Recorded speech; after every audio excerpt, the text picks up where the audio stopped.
कितीही संकट आली तरी त्यावरती पाय देऊन उभं कसं राहायचं असा कधी प्रश्न पडला तर स्मृती मंधानाला आठवा. मनातली घालमेल, अपेक्षांचं ओझं, वैयक्तिक आयुष्यामधलं वादळ, या सगळ्या दडपणाखाली न येता आपलं अचूक ध्येय कसं गाठावं तेच स्मृती मंधानानं दाखवून दिलंय.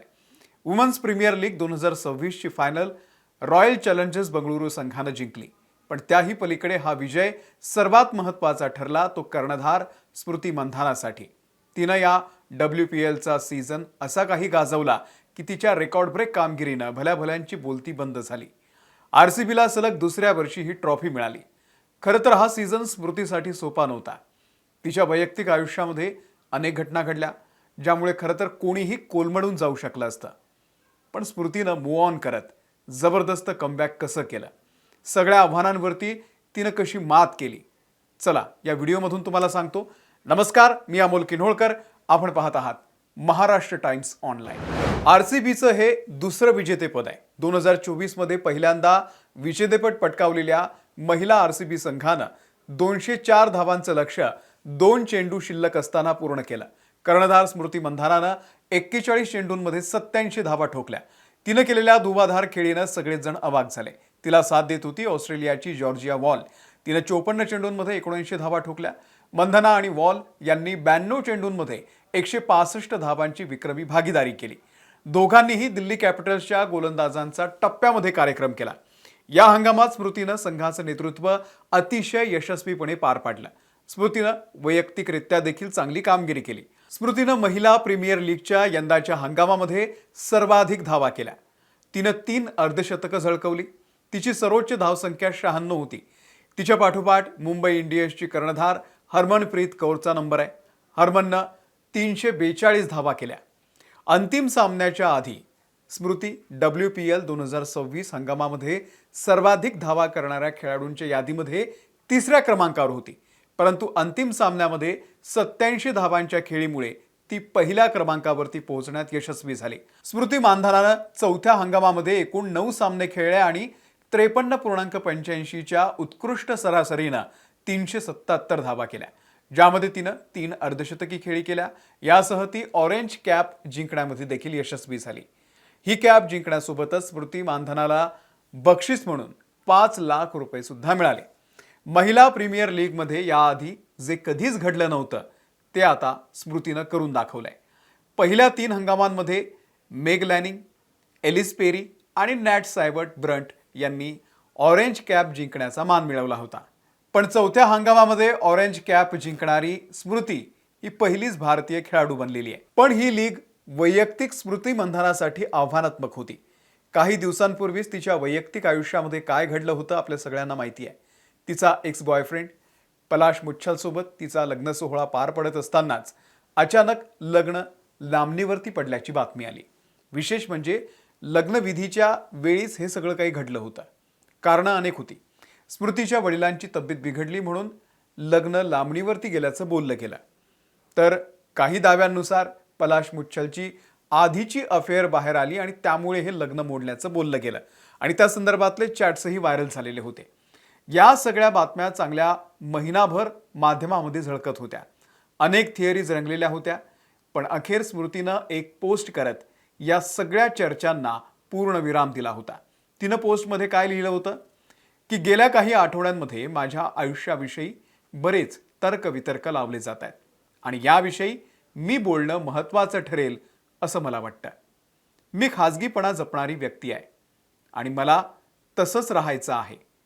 पण हे स्पष्ट करायला हवं की लग्न मोडलंय. मला हा विषय इथेच संपवायला आवडेल आणि तुम्हीही तसंच करावं असं मला वाटतं.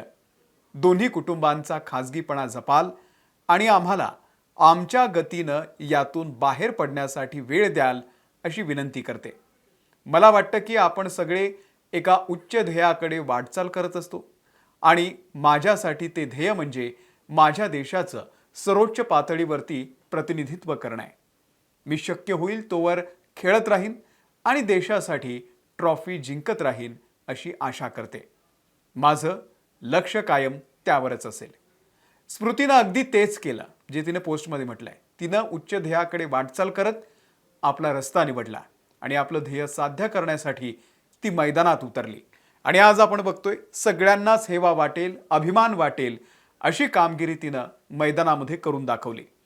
लग्न असं अर्धवट मोडलं जाणं, विश्वासघात, प्रेमात आलेलं अपयश या काही सामान्य घटना नाही आहेत. या घटनांमुळे अनेकांचे आयुष्य उद्ध्वस्त झालेले आपण बघतो. कोणी डिप्रेशनमध्ये जातं तर कोणी कायमचं ते दुःख कवटाळून बसतो. पण स्मृतीनं या सगळ्यांवरती मात करत आपला मार्ग निवडला. तिनं स्वतःला क्रिकेटच्या मैदानात झोकून दिलं, ध्येयपूर्तीच्या दिशेनं वाटचाल केली आणि दाखवून दिलं की एक खंबीर मनाची स्त्री कोणत्याही परिस्थितीमध्ये न डगमगता, संकटांना न घाबरता कसं यश खेचून आणू शकते. स्मृतीची आजची खेळी ही सगळ्याच नवतरुणींसाठी प्रेरणादायी आहे. स्मृतीनं पुन्हा आपल्या संघासाठी सर्वोच्च कामगिरी करून वुमन्स प्रीमियर लीगवरती आपलं नाव कोरलंय.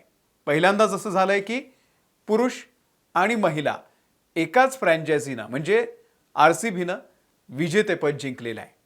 याच वर्षी म्हणजे गेल्या वर्षी IPL वरती विराट कोहलीच्या RCBनं ट्रॉफी पटकावलेली होती आणि आता महिला संघानं देखील ट्रॉफी पटकावलेली आहे. या सगळ्यानंतर विराट कोहलीनं सुद्धा आनंद व्यक्त करत एक पोस्ट केलेली आहे. त्या पोस्टमध्ये विराट कोहली म्हणतो की पुन्हा एकदा चॅम्पियन. RCBचा झेंडा फडकत असून सर्वांना अभिमान वाटतोय. स्मृती मानधना आणि सर्व टीम मॅनेजमेंटला या शानदार विजयासाठी खूप खूप शुभेच्छा. तुम्ही सर्वजण या विजयासाठी पात्र होता यात कसली शंका नाही. या क्षणाचा आणि आपल्या RCBच्या चाहत्यांच्या प्रेमाचा आनंद घ्या असं विराट कोहली यांना म्हटलेलं आहे. दुसरीकडे दिल्लीवरती ट्रॉफी रुसली की काय असाच प्रश्न उपस्थित होतो. कारण सलग 4थ्या सीझनमध्ये फायनल सामन्यामध्ये त्यांचा पराभव हा होतोय आणि यावेळी देखील फायनलमध्येच ते हरले बिचारे. रॉयल चॅलेंजर्स बंगळुरू संघाची कर्णधार स्मृती मानधना हिनं टॉस जिंकत प्रथम गोलंदाजी करण्याचा निर्णय घेतला. दिल्लीच्या फलंदाजांनी हा निर्णय चुकीचा ठरवत 200 पेक्षा जास्त धावा केल्या.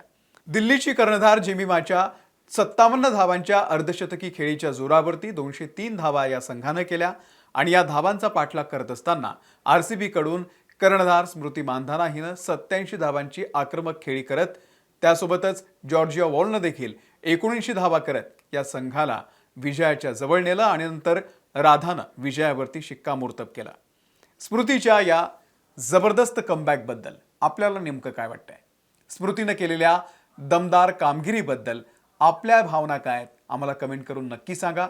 या व्हिडिओमध्ये इथेच थांबतोय. आमच्या महाराष्ट्र टाइम्सच्या यूट्यूब चॅनलला जर तुम्ही सबस्क्राईब केलेलं नसेल तर सबस्क्राईब करा. फेसबुकवरती आहोत तिथेही फॉलो करा. धन्यवाद.